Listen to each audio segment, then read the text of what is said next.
What is going on, everybody? I'm not sure why I played that old school intro, but here we are. I mean, here we are. I just was like, well, we just had the midday mixer. We just had this. Yeah, I know, right? This is Saturday stream. Yo, what's up, Kings? Icanalist. Sparta's here. Summer's like, oh, I can't wait to hear what Jay's saucy thoughts are on this. Do you think I got saucy thoughts, Summer? Saucy thoughts? I do realize that a little early. We usually do these at 7, but there's a lot of other stuff happening that we're gonna get through. Anyway, this is just gonna be on the Odyssey, and I brought in a new guy. My friend Nerd Slap there on the bottom. He always does awesome intros for me and does all these cool things. I'm like, I saw his review, and I'm like, let's just bring him on. Appreciate it. Yeah, I don't know how happy Mo is that I'm here, but I think it'll be all right. Just look at that. Hi, new guy. Look at that. Already getting some love. That's already getting some love, Kings of Vices wanted to know, Mo, did you like the Discovery Center? I've been there before, actually. I saw The Dark Knight in that theater, and oh boy. Yeah, so I saw this movie in a Dome IMAX. I think I'm still recovering. I think I still have a headache. But yeah, it was nice. I love Discovery Center. It's great. I saw the video. So it's just like, you're like in a recliner? No, that's the worst part. They're uncomfortable seats, so your butt falls asleep halfway through the movie. Which, a normal movie, so around an hour, I'm like leaning, I'm doing this, going back and forth. So no, you are actually just kind of almost in driving mode where you're leaning back just a little bit. So, and then you got to go like this and you got to look up. And it literally encompasses almost the entire dome. So when things are happening, you have to shift your focus. You can't look at the entire screen at the same time. It's impossible. So I feel like my neck would hurt. It was bad. Like watching that. I had a recliner. Like, I was glad we had that at least, but ugh. No, stationary. Where do we get that shirt? Also, Icanalist is in the chat. Shout out Icanalist for hooking me up with no. Yeah.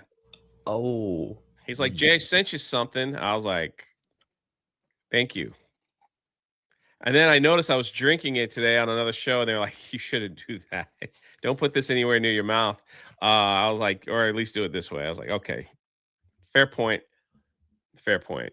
Could you imagine if watch this in like a D-box like theater where like the whole seats move and everything? Actually, I think I would enjoy that a lot more simply because, listen, you're not going to get like a deep breakdown from me when it comes to the Odyssey.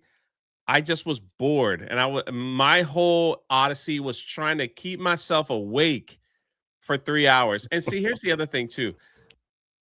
Before I went to watch the film, I was told like, oh man, get there on time. Boom, boom, boom. No previews. It's going to go right into the film. Now, that is specifically for IMAX viewers. Apparently, it's just IMAX viewers that don't get a lot of or hardly any previews. At least that's what I was told. So I get there and I'm like, I'm right on time. And now it's like 35 minutes more of previews that I didn't care to see. But, here we are. But yeah, so that was my Odyssey. I was kind of bored of the whole thing. Yeah. What were y'all overall thoughts like before we get into like the the dough of whatever it is? Oh, go ahead, Nerd Slap. Well, along the same lines, I was bored. I stepped out probably 3 or 4 times during the movie just to walk around and wake myself back up. It jumped a lot, which I didn't like. I felt like they explained most of the story within the first hour, and then it was just kind of a lot of jump cuts that they didn't know what to do with, and it lost me. Visually, at some parts, it was great. It looked good. The scene on Cersei's island, I liked that. I thought it was kind of unnerving how they showed her doing that kind of stuff, but that was about it. Other than that, I was bored, and I would not recommend going to see this. If you really want to watch it, wait Yeah. until it goes to streaming because it's a long movie. You're gonna want to take breaks. Yeah, and I think it's unnaturally long. I think they extended it where the beats of the story didn't need to be that long. I thought, and this is the kind of movie I hate, is where it's got promise. Like you could tell there's something competent, but overall, there's too many times where it takes you out of the movie and puts you into the real world. Like they keep mentioning things like on purpose. That yeah, and like, what about like, I didn't think it needed like foul language. The foul language of today wasn't needed in the movie. Well, just how they Um, talk to each other. It was very just like modern how they talk to each other. You know, it was kind of like if like me and Mo were in a Discord call talking to each other and like giving each other crap for stuff. You They know, would not be able to air that. That would never be able to be aired. But well, JC, okay, JC, a little preview you're of right. that. But no, it's just it's just Christopher Nolan is huffing his own product. Let's just put it that way. It will be nice. But it just was very. He knows that nobody's going to say no to him. Like somebody said, it's like George Lucas in the prequels. Nobody's saying no, and you can tell that nobody pushed back on any part of this movie. And it's Wasn't annoying. Pattinson the only one that wanted to read the script first before saying yes? Pretty much like everyone was an immediate yes, but then he was the only one that wanted to read it. Regardless, yeah, it was. I Yeah. don't know anything about he was that. yeah, he was going to do it. Nolan's going to do Nolan, and nobody's going to tell him no. He's the king of Hollywood right now. So Yeah. So I gave it on Criticalist, I gave it a 40 out of 100, which is basically like 4 out of 10, excuse me. And also, I'm like a camel, man. I went in also like I'm going in with a giant sized icy knowing it's 3 hours. And I'm like, I'm gonna test fate here. Didn't have to get up once, but boy, when that end credit scene hit, it was like out the door right to the bathroom. The one thing that I did appreciate, I'll talk about the things that I did like. I appreciated that I actually was more involved about like I was into the ending of the film more than some of the side missions that he was going through to try to get home. So it's like I was kind of like, okay, where's this going? When is dad gonna show? And this is spoilers, by the way. When's dad coming home? When is he gonna like clean house? When is he gonna get his wife back? When is he gonna like take down? Like that was probably what I was waiting for. It was just the build up to get there was a tough pill to swallow. It was rough. That first hour, I feel like if they cut out the first hour and just kind of tightened up some of the dialogue, I probably would love this movie a lot more. But since the first hour, to me anyway, was like walking through quicksand, man. Like it just was hard to get through that first hour. And then they started getting into the adventure. I think one of I love the scenes on the ship. Like I thought that looked great.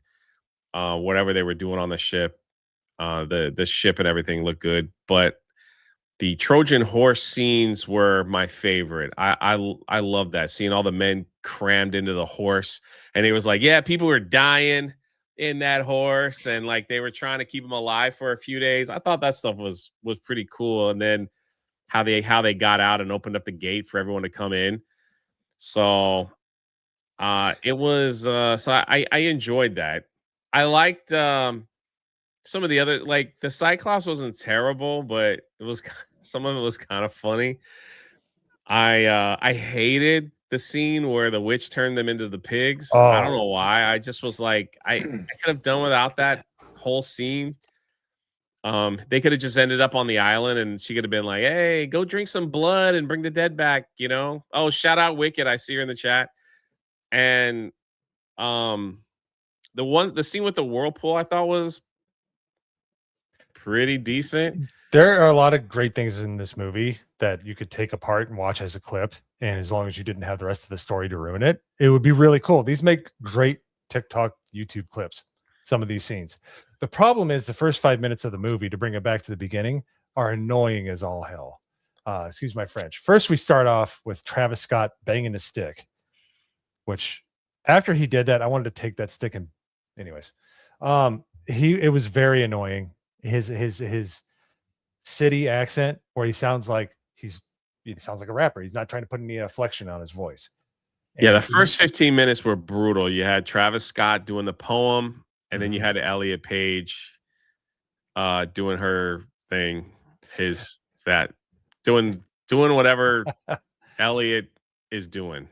So yeah, and the problem is they say like, well, she's only in the movie for 5 minutes. Yeah, unfortunately, and I said this before, she's like a lingering fart. It's a little instance that happens at the beginning, but you can just smell it for the rest of the 3 hours of the movie. Anytime we get away from her character Sinan, we get brought right back into it. They mention her. She was a huge part. She was integral. Yeah, of the ending too. Mm-hmm. When he sticks that whatever that was, that pencil or whatever in that man's mouth at the end, it was all like, yeah, the whole movie was kind of like he was getting revenge for Elliot Page's character, which doesn't make any sense because he could give a turkey about the rest of his soldiers. Like he's not doing that for anybody else. Let me explain for the chat that didn't see. So I'm just gonna say Elliot Page's character. I'm not gonna go him, her, because I confuse myself. So Elliot Page's character was called, what's the name? Sinan. Or Sinna. It's spelled like Simon with an N instead of an M in the middle. Yeah. Is a made-up character for this movie, not in the book whatsoever. A lot of people saying that character replaces the Achilles character. Probably. That is a made-up character. And in this story, the Elliot Page character as a child, they were drawing. They go back to a flashback scene where they were drawing like straws to see who's going to serve in the military and who's not. And apparently, one of the bad guys, when he was a child, like convinced Elliot Page's child to like switch straws with him. So she can, oh my God. So the Elliot Page character can go out and into battle. So when he realized that happened, he's like, oh, I'm going to get revenge for this. So that was part of his, I got to get back home, not only to see my son, not only to get back to my wife, but I need to seek revenge for bringing this character out on the battlefield to die. Yeah. Yeah. Yep. And Elliot Page, like you said, in the entire film, in the beginning, gets killed. He speaks to the gods, and one of the gods says, pour out a sacrifice of blood, and all the dead of his army showed up. So Elliot Page shows up again, drinks blood out of a shield, and is like, oh, why did you let this happen to me? And then he's like, oh, I'm going to seek revenge. And then at the very end, he's like, I got my revenge. And so it's all part of the story. So that was kind of weird. Anyway. Yeah.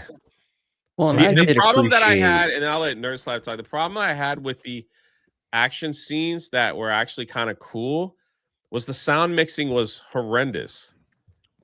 It was like some part. Listen, I'm naturally deaf, right? Because I'm old, but there were scenes where it was like quiet and then it got so freaking loud. You could see my whole theater go like this. You know what I mean? Like just cover their ears because like the fight scenes were ridiculous. So yeah, and I did appreciate some of the visuals in the movie. You know, some of the fight scenes were really cool, the on the ships, stuff like that. But again, with like the sound mixing was awful. There was times where it cut off parts of the dialogue and I couldn't understand what they were saying, and it was hard to understand just a basic conversation. And it just kept kind of, you know, reminding you like, oh hey, this is definitely a Christopher Nolan film. Like, what else is going to be changed, what else is going to be different, you know? And I I think that they cut out too much of the story, or at least some of the important details. So, like with the Cyclops, they cut out a lot of that part of the story, and people that haven't read the book or have seen anything like the Odyssey, they're not going to know the full story with that. And there's a lot that's important with that part specifically. And you said that you didn't like the part with Cersei's island where she's molding them into pigs. That was honestly like one of the only parts that I did like because it was so unnerving.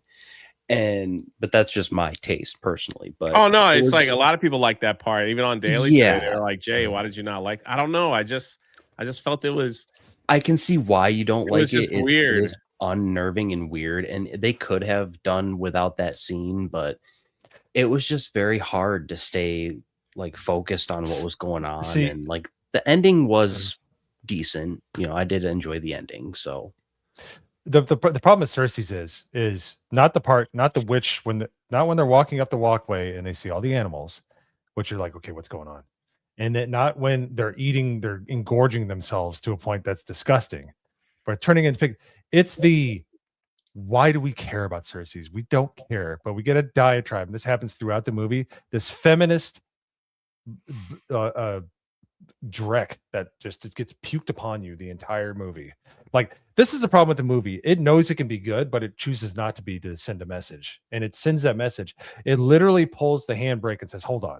We got to hear about Cersei's, how she was done wrong, and how Odysseus has to say, I'm sorry we offended you. Like, really? And this happens multiple times throughout the story. This movie, and people could say, oh, woke isn't a thing. It absolutely is a thing, and it is ever present in this movie. And when you start getting into it, they make sure it's almost like they saw it on the cutting room floor. They're like, they're too into the movie. We need to bring him back into real life. We need to be like, hey, Asenon is blah blah blah. Cersei's is blah blah blah. It's just like, what about Penelope? You know, I have to sit on an empty throne. It's just there's so much gnashing of teeth by the females in this movie. It takes away whatever interesting part they could have played in the story, and it turns them into whiny people that wear those pink hats to protests. It's it brings it back to you when that happens, and it does it throughout the story. Like we sail from Ithaca to Sparta, but hell if I know if they didn't say it, because everybody looks exactly the same. It looks like you're in a New York subway the entire movie.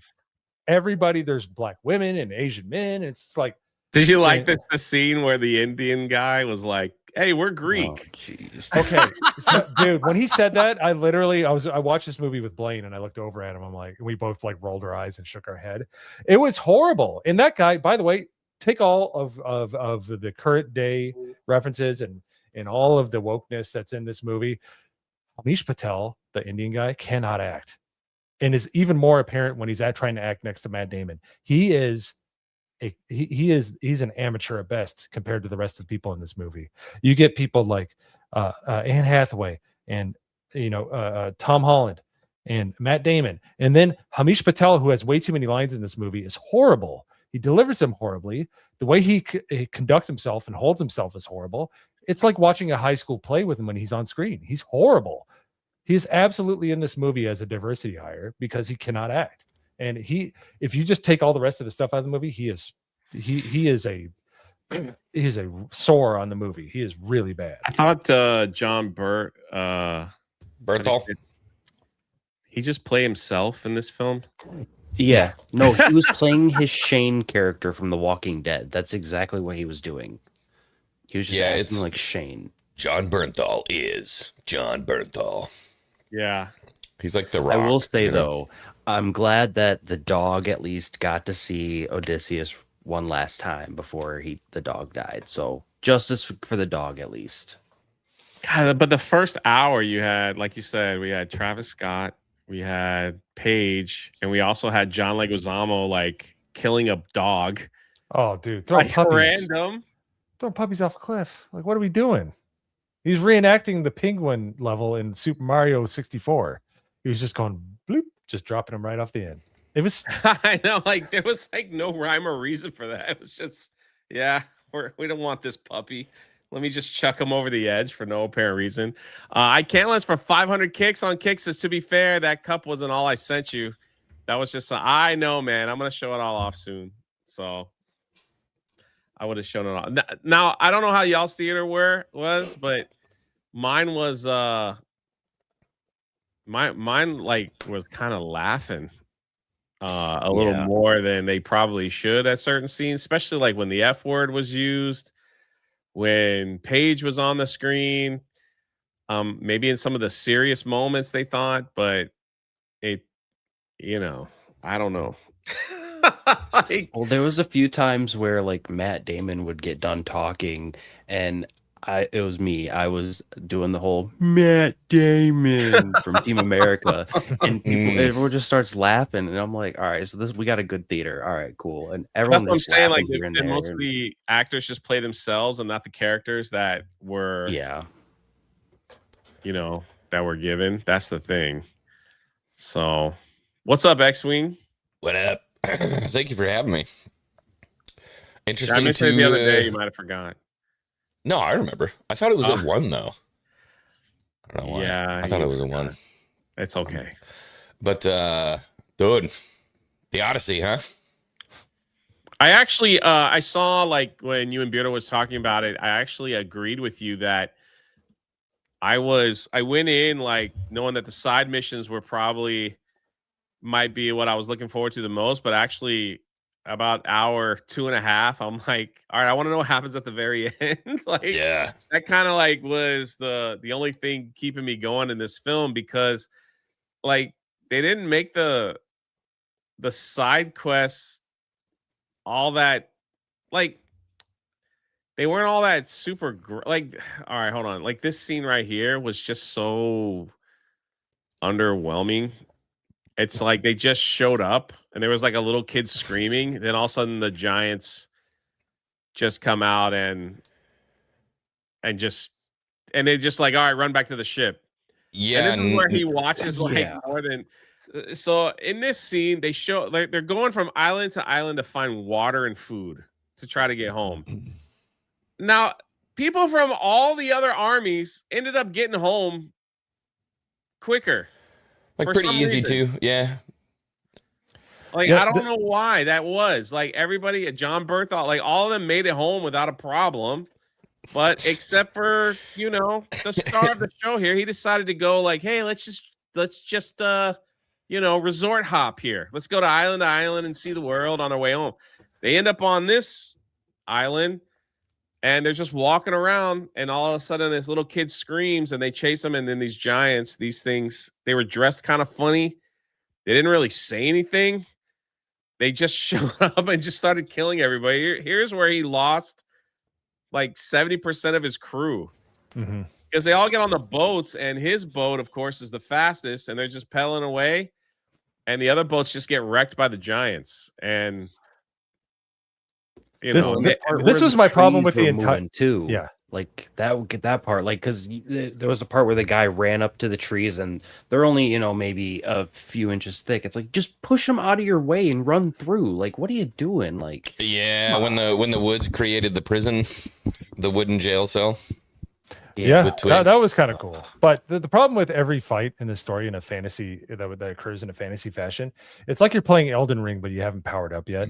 Like it's like you go into something in like The Legend of Zelda, and you're just like, crap, I don't have this yet, and I gotta back out until I get powered up. Like everything is like this 10-minute fight where it really doesn't add too much to the story. Well, Nolan was able to somehow make the Odyssey, which is the journey, boring. And I kind of have to tip my hat to him, because I'm like, you made me not care about the cool stuff and care about the boring stuff. Going into this, it was like, I get it. Last Regonians, you showed up, wasn't a great idea. Got back to the boat, you left. Okay, there's a whirlpool. What about credit? Like, don't care. What's going on with Anne Hathaway? That's what I want to know. How's it going with Anne back home? And unfortunately, like, the rest of the movie suffers for it. But dude, the third act of the film is the only good part of the movie. Mm-hmm. But man, to get there though, man, It's to a get there, slug. you're walking in quicksand, bro. Yeah. You know Yeah, what I mean? Like, holy crap. It's unnaturally drawn out. It's to make the movie that long. It's not. There's no exposition that makes any sense. There's nothing that you couldn't have said quickly or had covered in a conversation. But It he just makes gets the coolest part of the story boring. Yeah. How? How do you do it? Well, I'll be honest, I was kind of half expecting them to play that rap song that they made at the beginning of the movie and then go into it. Like, I was like, please don't do it. Please, Dude, no, should we please." talk about the score for a minute? Because I left Ludwig. before the final credits even started. I'll be Dude, honest. Like, as soon as it what are cut we to doing, black, man? I left. Ludwig is the Taika Waititi of modern film scores. Made like one cool one once, and everyone's like, "This guy's just awesome." And now he's everywhere, and it's like, "This stinks. This is terrible." Where's John Williams when you need him, dude? I wouldn't even. At this point, they should have just used AI and just say, "Write us a nice, cool." Was your theater like aggressively loud at one point, then aggressively quiet in the next, where it's like that is burning my ears, and then the next one is like, I can't hear what they're saying. Dude, the Cyclops scene when he gets stabbed in the eye is like my Yeah, I had to so cover my ear. incredibly That's what I'm saying. loud. My Yeah. whole theater, Yeah. you just saw everybody do this.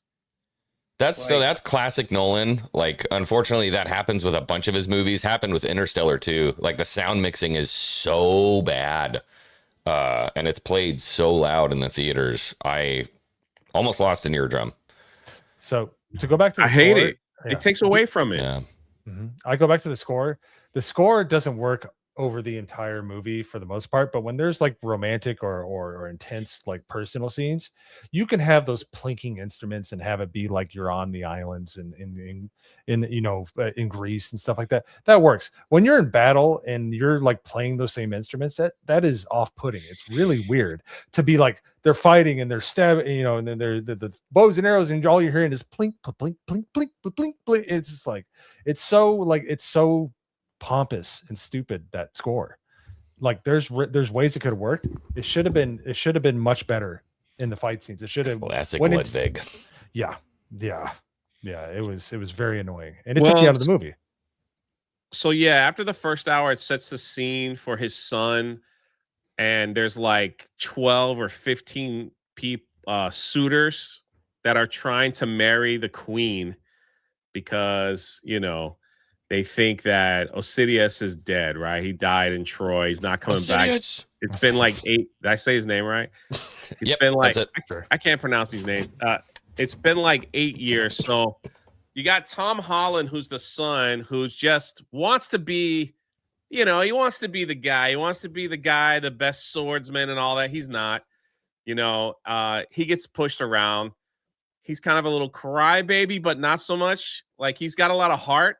But John Leguizamo, who I thought was the most annoying person and like worse than Paige. I thought I couldn't stand his character. I was shocked at how much I liked Leguizamo's. I hate John Leguizamo. I He thought he did wasn't a good job, dude. I felt like he delivered it. I don't You think guys it was are as bad as wrong. what He people thought. sucked. He's the worst part of He the does entire suck. film. I don't like him, I but wish he wasn't after he unbearable. walked that dog off the cliff to die, he just literally walked with it. Like that's what I wanted. So and it didn't happen. I was waiting and I was hoping that he would get killed in the film. I'm like, eventually he's gonna die. Maybe someone's gonna. And I'm like, then I finally found some good stuff I could hold on to. But I did not like his character. Maybe because I went into the fact that his last speech was, we need to fight for more representation, and yet he's in a movie where he plays a Greek. Yeah, and you're he's a just white like, face. Yeah, what, buddy? You're playing a Greek. Why don't you say, I refuse to play this character and give it over to a real Greek if that's what you're really fighting for? It just annoyed me. So It's like he's got a list of people in the Mediterranean that he wants to play. He played Luigi Mario. Now he's like freaking. Now he's a Greek. I'm sure he's played other characters that are from that region. Probably a Spaniard or something. Yeah, give me a What a break. piece of garbage, huh? Let me get through these real quick. Crispy says, I know my message is off topic. It's okay. It's a drunk 3PO stream. Everybody's watching Friday Night Tykes, so it's all good. But my order of the Matrix of Leadership for the 40th anniversary of the Transformers 86 movie came in the mail. Hail. Thanks for making me feel worse than watching the Odyssey. I think that's awesome. I don't know who this person is. I think we should ban them. But since they gave me money, Yeah, ban them. you want to say hi to your friend? I have gerbil? no idea who this is. I don't even want to read that name on my YouTube channel. It's pretty Thanks disgusting. for the Oh my donation. How does it feel, Nerd Thanks Slap? for the donation. I have a feeling I know who this is. How does it feel? Thanks. How does it feel to be on the other end? You Magnum know, Norris for That's 20. I'm so hilarious. tired of people talking about this movie. Well, we're done after this. Jay, here's some more money to talk about this movie. Well, we're going to continue for another 30 minutes. Colehauser for 5. Those 3 hours, Mo, could have been better spent playing Modern Warfare 2. Now you know, hell, Nerd Slap. No, man, we review movies over here. Colehauser, they got to do the homework. That's what we do. Movies. That's what we do. Magnum Norris again for 10. Mo Zamboni doesn't like anything. He's like a content troll.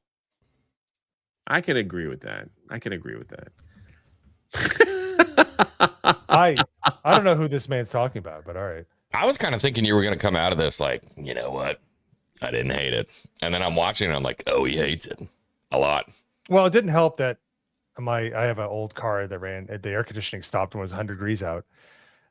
And then I went into the theater. I watched this in a Dome IMAX, which is the worst way to watch a movie. I'm sorry. I wish I would watch this in a D box just to keep Yeah. me awake. I'm not like hating the film. Like, my God, it's the worst thing I've ever seen. I just was so bored that like the temptation to constantly scroll my phone is just like I actually fell asleep, believe it or not. I was in the big See? one in Orlando. I was up on the second floor in 17, the big theater. yeah. I fell asleep during the Cyclops scene and then got the most rude awakening ever when it screamed. I woke up. I lost about 4 years off my life when I woke up from that thing screaming. But All right, so let's do that. The Cyclops scene, nothing else. okay, Cyclops. Yeah, no, weird. He didn't Well, talk. They was didn't weird. find out the Cyclops talked till after they stabbed him in the eye, and then Yeah. Osidious did something so stupid at the end. So they figured out. Listen, my theater was laughing when they grabbed the first guy and the Cyclops was just having a snack. You know, just grabs him brutal. and just eats him, and you know, apparently that's all that creature does is just eat the sheep whenever he's hungry. I mean, so he grabs a soldier and he munches and then he falls asleep. Yeah. So, you know, and that's it. So that now they're sitting around. Here's the thing. The thing ate a soldier, spits up like the armor, I guess, and then lays down. And immediately the guy goes, I think he's asleep, everybody. Let's walk over and poke at him. So then they're like, well, we can't get out because there's a giant stone. So we got to wait and run when we lift up the stone. And they try to figure it out. And like, no, it's like, oh, man, it was kind of weird. It's a super important part of the story because it shows that Odysseus is not conniving, but he's cunning, right? It's the establishment that he's a cunning leader, and he tricks the Cyclops. He gets out, and then he tells the Cyclops, super important part of the story, you know, my name is no one. I'm nobody.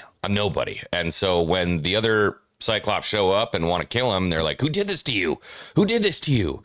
No one did it to me. No one did this to me. Nobody did it to me. And so even Poseidon doesn't know his name. It's nobody, right? Which was kind of an important That wasn't part of in the the story. movie. None of that happens. Not at all. Yeah. Nope. How it happens in the movie is they figure out to like when the Cyclops opens the rock. What? Who is this? I gotta ban a lot of people in my Oh. chat. I don't know what's going on here. Okay, that is the Tubius? one that has the gerbil account. I guarantee it. Okay. Oh, that was his hamster. So I like, know exactly will what this it Cyclops is. return for Doomsday? Let's hope. Let's hope so. What's up, man? How you doing, brother? It looked cool. And that noise was cool. Somehow saying they his made name a right? human voice. Odysseus? No, you're saying Assidious Oh, did I say Assidious? My bad. twice. I don't know how. My bad. Maybe that's It's what I better. got watching this film. So there's a giant rock. The sheep come in. I guess this giant Cyclops has trained the sheep to come in a pitch black cave, seal it with a giant rock. The men are in there and they're like looking for supplies, and they get stuck in the cave, can't see anything. One of the soldiers gets picked up for no apparent reason and just he just eats them, and then he lays down and goes to sleep. And they figure out, well, we got to wait till he wakes up and opens the door when all the sheep get out. We can just get out. So the first time they try to do it, apparently the Cyclops lays his finger out by the door so he can feel all the sheep when they walk out. Mm-hmm. So some of the guards or soldiers get out, and Odysseus decides to stay to help his other, because there's a Zeus code that you hear throughout the entire film. You got to bury your Golden soldiers rule properly. You've got to give them a proper death and all that, or they live in Hades, right? So that's the thing. So he goes back to try to save the second round of soldiers, and of course, this is when they stab him in the eye, freaks out. Then they hear the Cyclops speaking, and they're like, "Oh, that's cool. He's talking," which does nothing to the plot of this movie. He didn't have to speak at all. It didn't matter. And they open it up and they decide to like disguise themselves as sheep.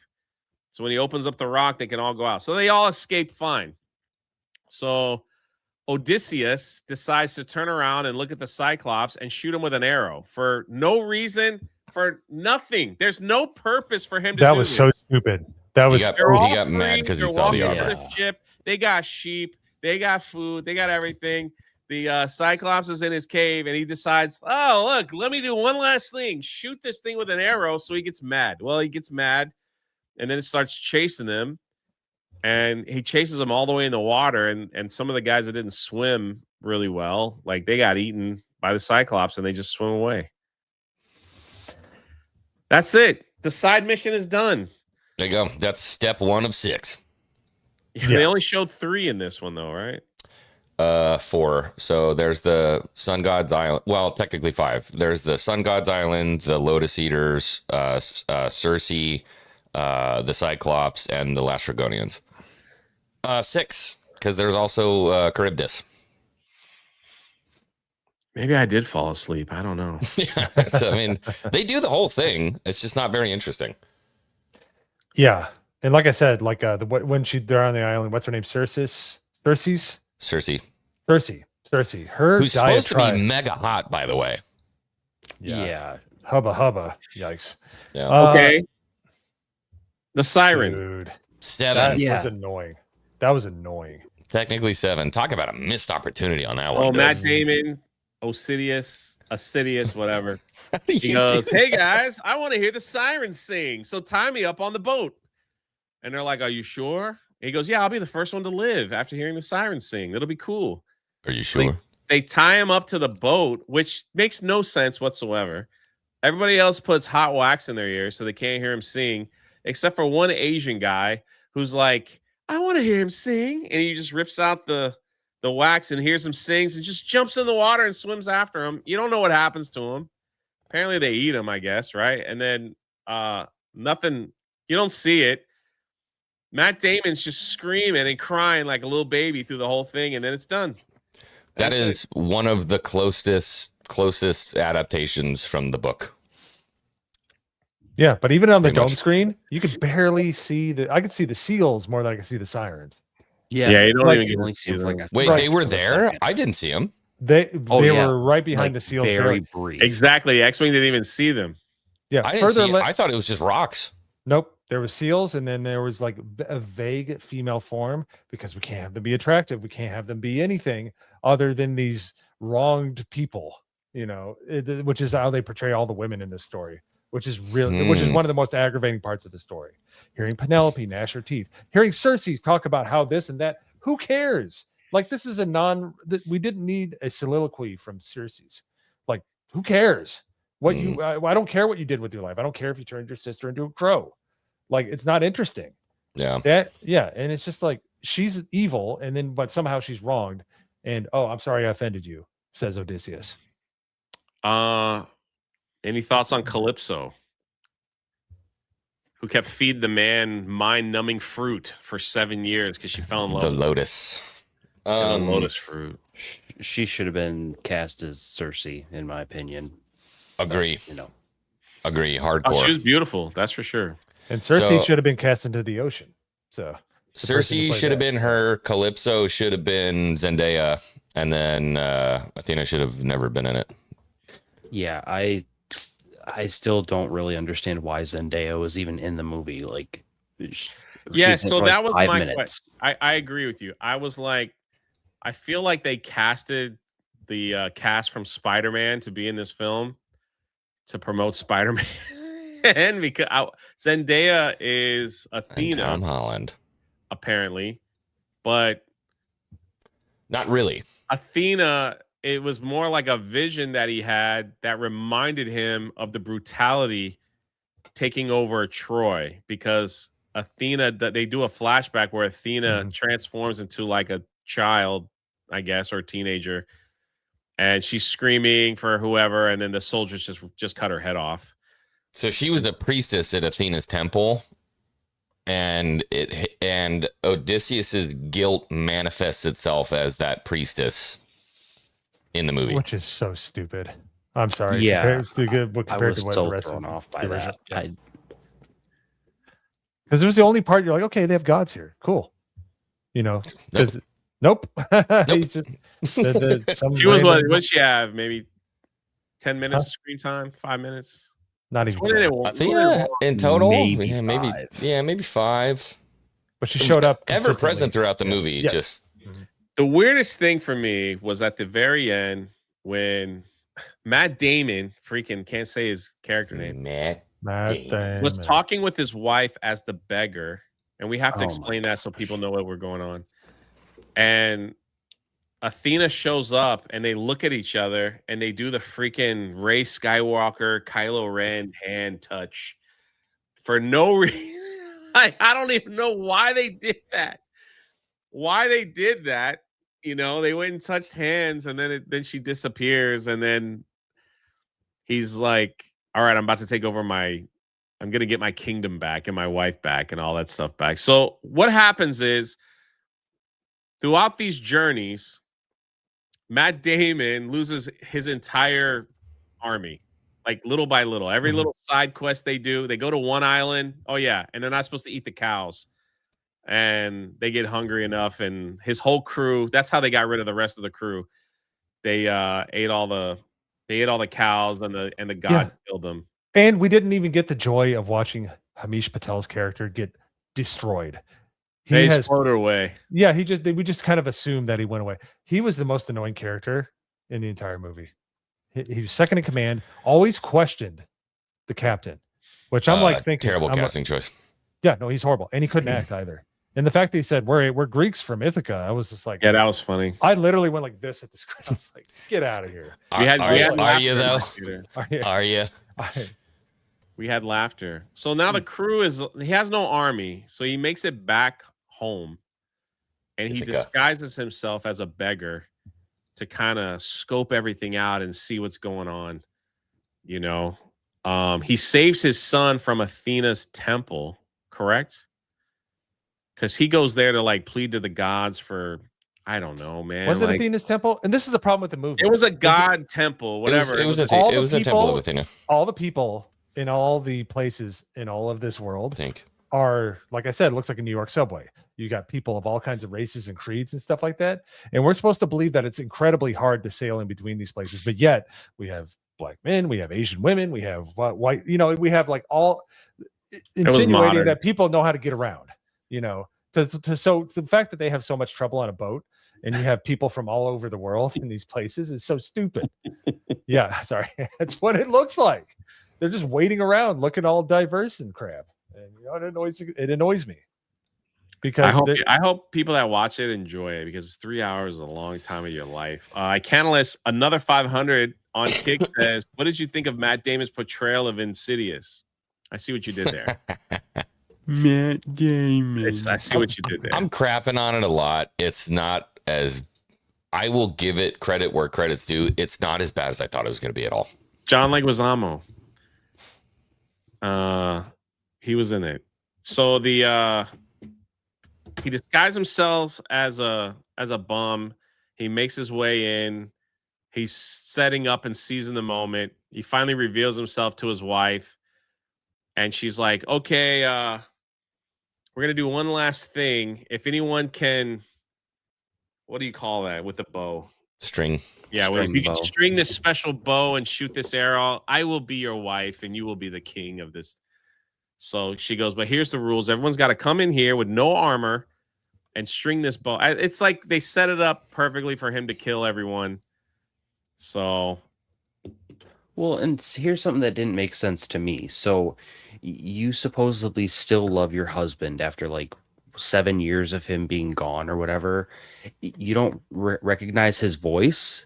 Yeah. Like that, really? You would think you would recognize your husband's voice if you really did still care about him, but whatever. And then, So, like you're saying, in the book, he's in a full disguise. Like when he comes back, he's fully disguised. He's an old hermit when he comes back, not like Odysseus in a cloak. He's a full blown old hermit. So in the beginning of the movie, there is an old beggar that does show up on Ithaca, and I thought they were setting that up as that was Odysseus when he came back. That was just a beggar. And then we get to Ithaca at the end of the movie, and it's just Matt Damon in a cloak. And they're like, don't tell anyone.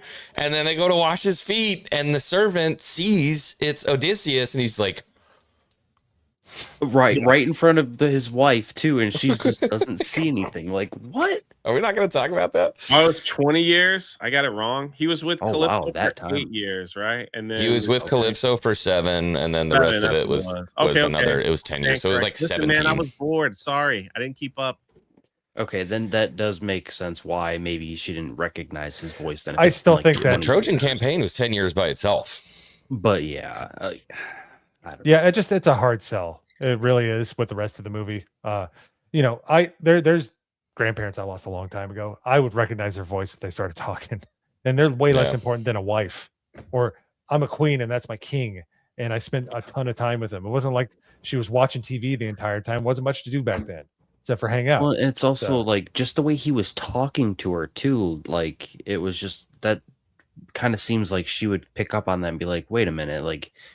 You're saying certain things that only my husband would know or someone close to me would know, like, but she didn't like put that out at all. I don't know. It was very weird. Well, all the suitors, they tried to string the bow and they couldn't do it, and then the homeless guy was like, hey, I want a shot. They all laughed at him and pushed him around, and he strings the bow, he reveals himself, and he just starts going ham and like killing everybody. Was one man versus 20 at one time, but then like you could see the one thing that I thought was kind of cool is like while he was killing people and his son got involved to help a little bit. He wasn't the greatest fighter, but he did his part. Was that the other kingdom started kneeling? They just gave up and they just started kneeling at him. They're like, we're not fighting you. I'm going to kneel. You're the king. They're like, damn, that's Odysseus, dude. Yeah. Like we're gonna kneel. I thought that was kind of cool. And so I did appreciate the ending. It was just getting there, dude. The whole scene with Tom Holland and John Bernthal, all that could have just been completely taken out of the film.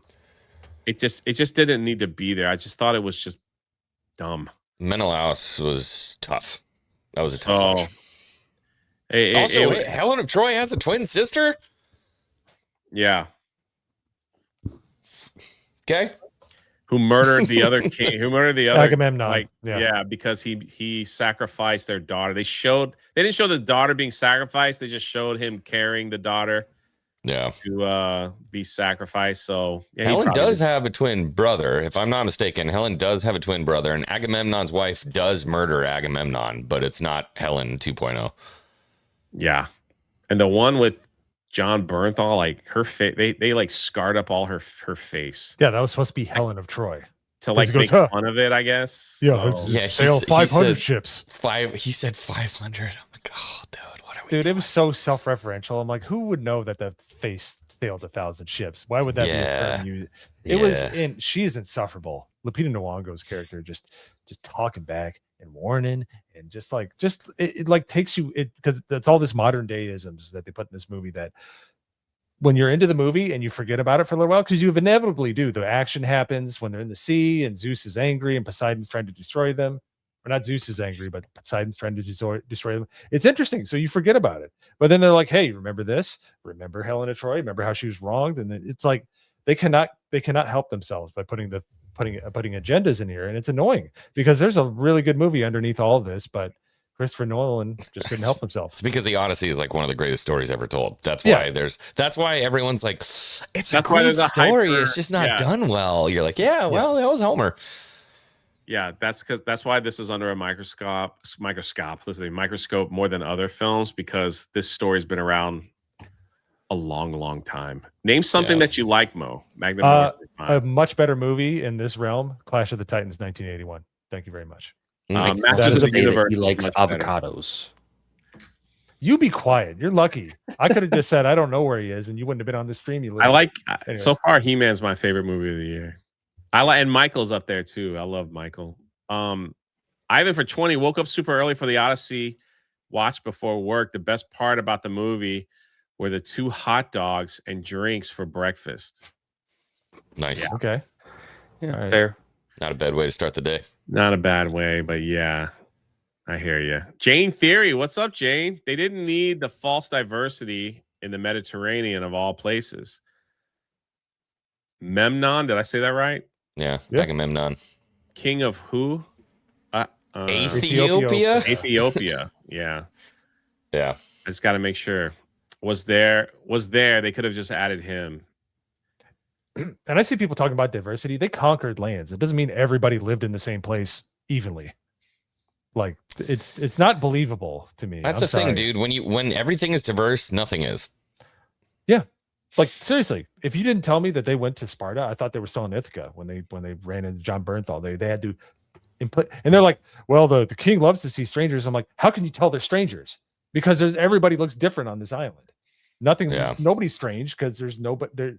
Like it was so. To be fair, there were no black Lastragonians. It was all white people. The giants, the half giants in the armor. I don't know if you guys heard, but apparently somebody's making like a fully AI version of the Odyssey, and they're releasing it in like a month or so. I feel like that version's going to be more popular with the audience. I feel like it's going to be more accurate to the story. I'll watch it.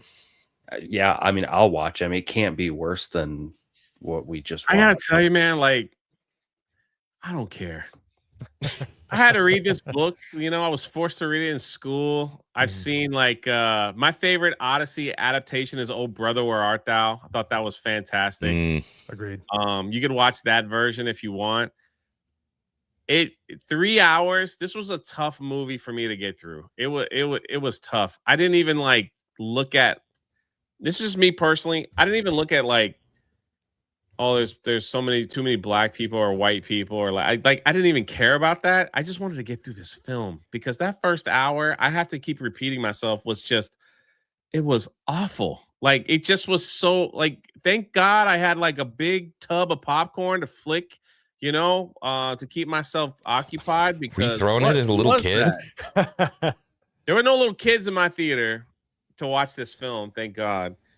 And then it was like I was kind of like when they did the Trojan horse stuff, I was like, okay, I'm invested a little bit. And then they just had modern tongue, when they're like saying the F word and stuff. And I'm like, man, American accents was such a wild choice, dude. We're so used to this as like good little white Westerners. We're used to everyone from history being a British guy. Yeah. Like if it happened in Greece, it was a British guy. It's Michael Fassbender. That is your ancient Greeks. And like that would have been so much more digestible than what we got. Empire out there. What are we doing? Yeah, and you have Tom Holland, who's British, Who doing can an American speak it? accent. Exactly. I feel like all these people were Christopher Nolan's friends, and he's just like, "Hey man, I'm doing the Odyssey. You want to get in? Sure. What part do I play? Pick one." I'm not Greek. We don't care about that. Just say you're Greek in the story. I know you can't act. Just Amish like Patel. But if John Leguizamo says something, just cheer him on. Yeah. Well, he was in this film because he's related to Kash Patel, and we don't want the CIA going down on Chris Nolan or anything like that. So, that's how it was. Well, real quick, I do want to go over and thank you guys for being here and for the super chat love and just hanging out. There's plenty of other live streams you could watch, but you decided to hang out with us. So thank you. The critic list score. Whoop. We're sitting on, we don't do Rotten Tomatoes around here. So if you don't have an account, it's free to join and let your voice be heard. Maybe we'll feature you on an upcoming video. So it's sitting on 58 or 59, excuse me. So it's right up there. People aren't hating it. I gave it a 40, which is decent. My biggest gripe is I just was bored. I didn't look at any like political messaging, maybe because I just couldn't focus. They had some moments that were great, but the sound and the noise just wrecked it. Like it took me out of it. So anyway, I gave it a 40. We got a 39. Bogus. 27. Mo gave it a 40. Mo liked it better than me. And then Philip Pierre gave it a 5. No comment added. Yeah. Just it sucked. 65 here, 65, 68. I probably won't go through all of them, just a couple. 20s, another soulless, lifeless, stale, and boring. Man, some people are angry. 5% here, 32, 1, 20. There was a 90. Top tier Nolan movie. Sure. Is that it? There you go. That's all you said. Yeah, Okay. I just the way I tried to describe it last night, I was talking to Berto about it. I was like, the Odyssey is an extremely colorful and deep canvas, and he took it and he painted it with like pastel crayons. It was just very thin. It was very surface level. It was very thin. It was very boring. There's Ben. He gave it a 70. It's tough. I don't know. 51, 22, 60, 90, 40, 65, 100. Wow. I think going super hard positive for this is disingenuous. I think going super hard negative for it is disingenuous as well. Unfortunately, it's kind of a nothing burger. There's a 2-hour cut of this movie that would be vastly superior to what we got. I agree. I think if they trimmed an hour and 20 minutes off, like I probably would love it. So yeah, they could do that if he was just retelling the story to Calypso, and that's how they framed the movie, was him just retelling the story to Calypso, and it just jumped from spot to spot to spot. You're cutting an hour off that film, off rip. Just remember, you're gay. Just wanted to throw that out there. Yeah, I don't. Any final thoughts? Any lasting chat? Chat, for those that saw it, if you could give me a rating from 1 to 10, like just put it in the chat, please. So yeah. I just feel like there's much better epic adventures that have been done over the last 80 years that dog walk this movie that you could watch. You could watch Ben-Hur, you could watch Spartacus, you could watch Clash of the Titans is more enjoyable. It's just like it there's seems gods like in that. Yeah. There's and an awesome Clockwork Owl. Don't sleep on that guy. That was one of the best parts of the movie. And Burgess Meredith, or yeah. So it's it's just not a it's a bloviating movie that is trying to deliver a message, and anybody says otherwise hasn't watched a movie. They do it and they hit you over the head with it multiple times. That's what I don't like about it. If they cut that out, cut an hour out, made it flow better, it would be a very good movie. So Yeah, he accidentally made a based movie, believe it or not. I think he really tried to make like the big point to be that the trans person was the most brave in all of this, right? And that we should honor them at the end of all things. We should honor this very brave trans person. But the big story was the nuclear family. It was all about getting home, honoring your wife, honoring your husband, honoring your children. As hard as he tried, he just couldn't scrub that out of the story. Couldn't get rid of it. I would recommend this film. I recommend all my movies to people to watch if I feel like I could sit in the theater and watch it again. I cannot do that with this film. Just me. It's just I would be so bored. I would have to have like my laptop with me. So Start answering emails. and what I hear a lot from, and I see you, someone's gonna have to read Jane Theory's super chat because I can't pronounce half these words. So if someone can give me a little hand here.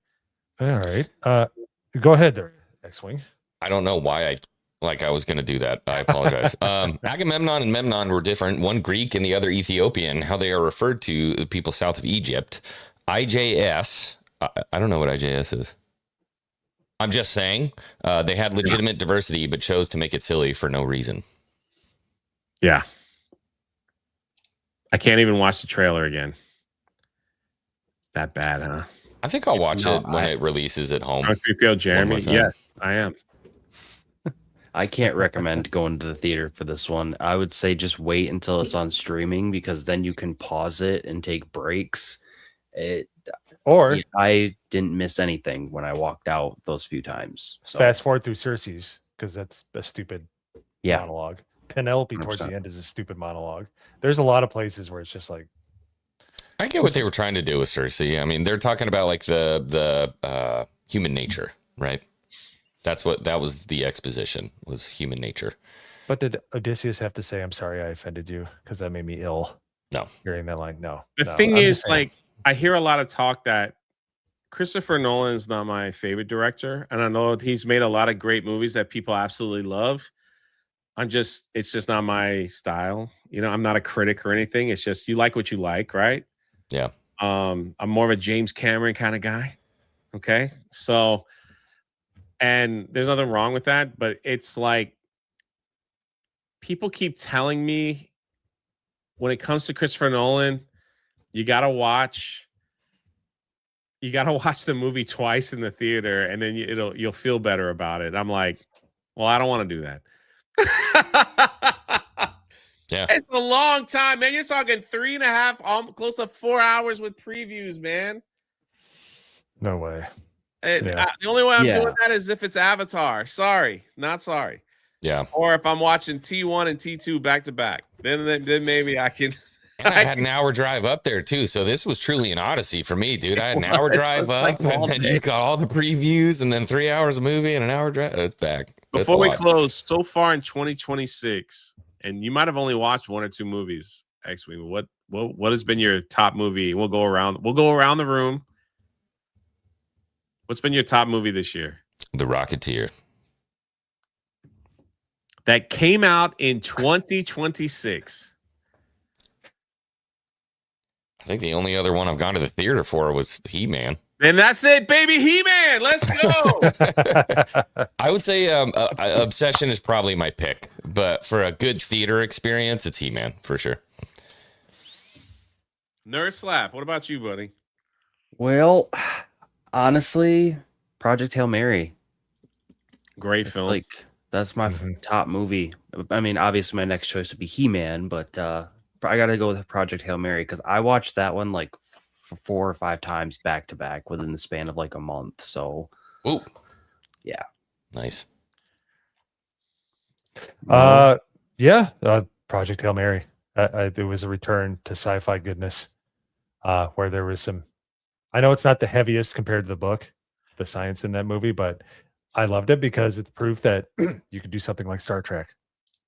and not have it be Star Trek and still hit all those notes that Star Trek fans like me love. So Yeah. I thought it was great, but my favorite experience was probably Michael being in the theater. Literally, the theater was shaking with people tapping their feet. They might not have been dancing all the entire time, but that was the most electric theater experience I've ever experienced in my life. It was awesome. So if we're saying experience, Young Washington, because my theater got real excited with That was a great movie. I want to see that. It's so good, dude. You might be able to get free tickets. People are like pre-buying tickets for people. Really? Young Washington was fantastic. Highly recommend Young Washington. He-Man's still my favorite movie of the year. Dune 3 is going to be the one. I'm telling you. I keep telling everyone, dismiss it at your own peril. I have no interest to see a Dune. It's going to be I hope you love it, brother. And listen, I'm not trashing it. A lot of people are looking forward to it. I hope everyone that's looking forward to it love it. The Dune movies just weren't for me. Young Washington, you will love that movie. It is so good. I hope they do the whole trilogy. Yeah, I hope they do the whole trilogy, and we get to see that. But anything else? That's it. We did an hour and some change. Thank you to X-Wing and Nerd Slap and Mo for coming on and wasting 4 hours of your life with the Odyssey. So, and but if you enjoyed the movie, I really am happy that you enjoyed it. Don't ever listen to us.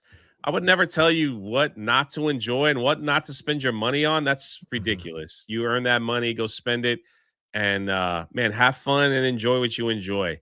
So that's what it's all about. Life's too short to sit back and be like, I don't want to say anything because I like the film. No, if you like it, you like it.